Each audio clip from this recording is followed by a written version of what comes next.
Эл ичинде таркап кетти ушак кеп. Сойбогону калган экен эшектеп, мындай жаман ишти эме көргөнсүп, бири коюп, бири айтат кулак жеп. Бирок туура жийрикентет эттери бүт дүйнөгө таркап түрдүү кептери, эшектен да арам болгон аракты ичкендердин кызарбайт кой беттери. Мас болушуп баары жүрөт чалкалап, сасык сууга бал жегенсип тамшанат, Аллах тийган затты ичпейм дегенди шылдыңдашып, ичпеди деп таң калат.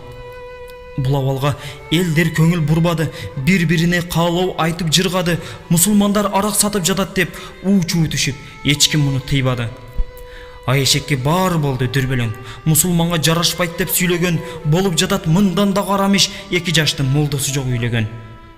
Мындан чыгат никеси жок төрөгөн, ашып кетти кекиртектен төбөдөн, эшектен да коркунучтуу ушулар, жолугу жок аял ишке жөнөгөн. Жыртык кийип, өздөрү жыргап күлүшкөн, тамеки тартып, бейбаштык доорун сүрүшкөн, боюна бүткөн баланын ээсин таба албай, жаныны кыйып, алдырып таштап жүрүшкөн. Адамдар чыкты арамдан акча издеген, балдар кыздар колтукташып бийлеген, ушунун баары исламда жок десе да, каршы чыгып буларга эч ким тийбеген. Шылтоо болуп эркиндикти жаманып, уят кетти кыз жигитке жалынып, пайгамбардын сөзүн укпай эркектер күмүш эмес жүрөт алтын тагынып.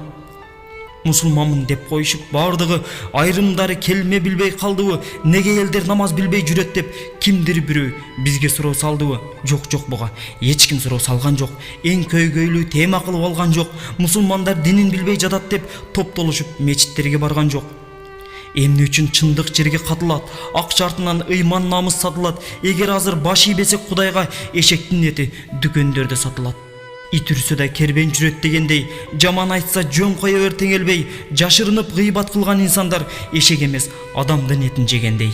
Биз канткенде чыныгы момун болобуз, күнөөбүз көп, муну кантип жоёбуз, анан эле эшек союп жатат деп күчкө эле намыстанып коебуз. Чочкодон да эшек сойгон уят деп өзүбүзчө намыс кылып коебуз.